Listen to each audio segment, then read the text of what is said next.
Biases in general are, let's call them certain preferences, which might be positive or negative towards things or people.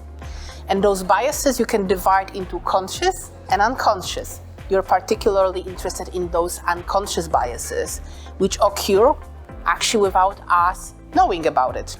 And you might ask yourself how those biases are created. Well, the process is quite complex, but definitely what influenced their creation is our childhood, the ways we were raised, our socialization, our lived experiences, culture that we're living in. So all of that will influence our unconscious biases. So biases are important for many levels or for many reasons. First of all, for individual reasons and my own reasons. I want to create quality relationships, good relationships with people, filled with empathy and understanding. And in those situations, biases might be a roadblocker to develop those quality relationships. And gaining understanding of that, it's very important. On the other hand, for institutions and organizations, bias is particularly important because it can affect the organization, their ability to create a diverse workplace. Biases can lead to discriminations quite often, right? So that will have a negative impact on business and organization. So depending on the perspective you take, you will have a different motivations.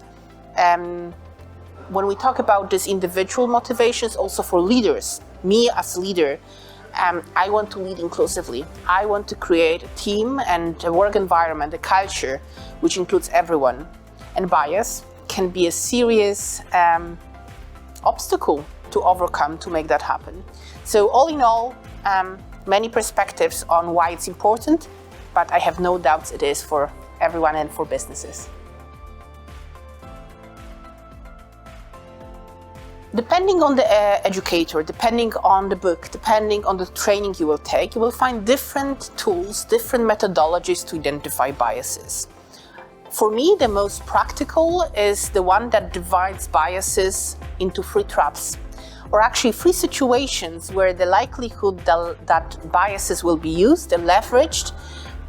So this is kind of how I like to approach it. I'm not the author, but I really like it to use for myself. And first of all, those are situations where we are overloaded with information, right? This is the moment where, for instance, towards the end of the day, where we're very tired, or we had a very intensive intellectual day. This is the moment where I might use biases, or I'm more keen to use them. Second situation is where there is more feelings engaged, emotions over facts. And the third trap, how the author calls them, it's a so-called need for speed. When we are determined by the time, we are rushing. And again, biases are a type of cognitive shortcut, and we want to engage those shortcuts to be faster. There is over 160 different biases described in the literature. Believe me, I wouldn't be able to name them all. However, there's a couple of them which probably I'm facing and trying to interrupt every single day. First of all, it's a cognitive bias called confirmation bias. What does it mean? Well, we all have a tendency to search for information that confirms our existing beliefs. So for instance, when I've heard a good thing about an employee, I will be more keen to look for further positive information about that person than any other type of information. This bias really limits our view on a holistic view on the situation.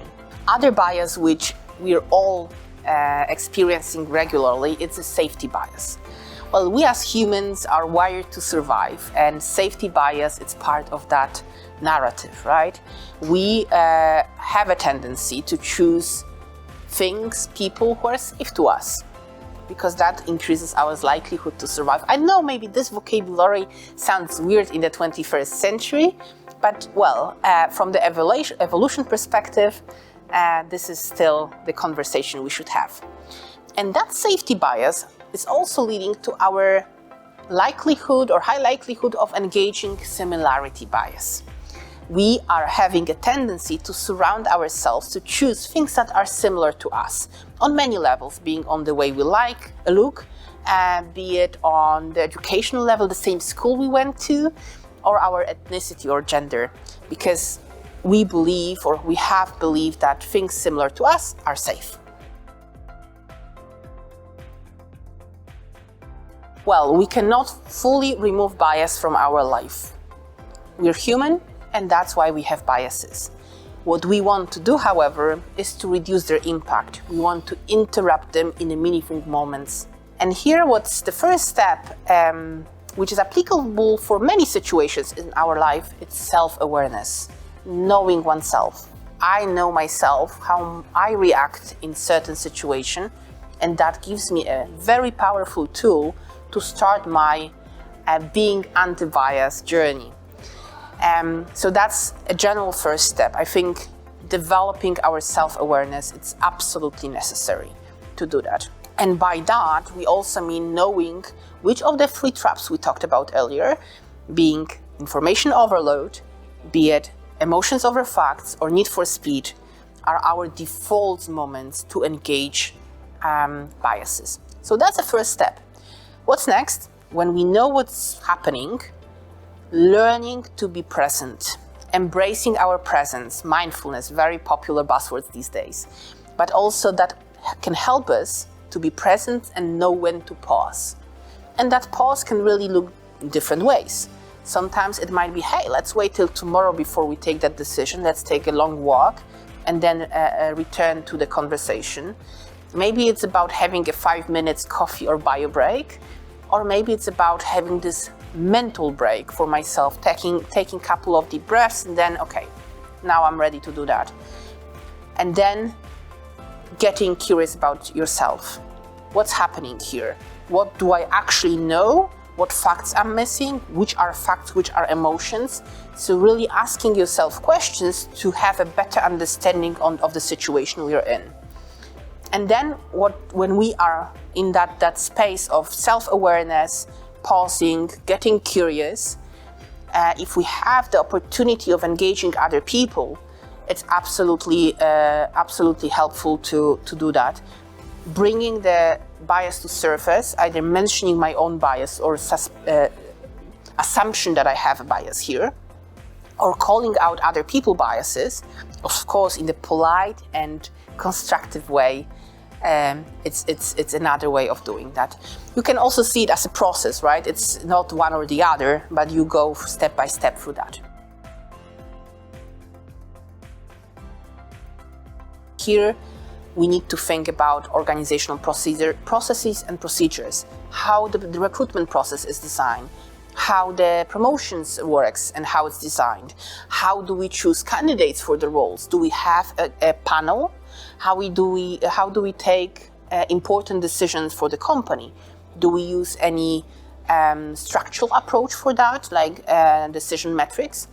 So there's a number of things that the organization can do and introduce internally to help their employees reduce the bias in their processes. I will emphasize that sentence I've already mentioned before, that we all have biases and that makes us human. However, we don't want to be owned by those biases. We want to learn how to own them and therefore gain some power over it. And think about that as a process or as a spectrum, because we can be actively biased, but we can also get to the point where we are becoming actively anti-bias, and that will definitely be a huge step towards building more inclusive workplaces and more meaningful relationships.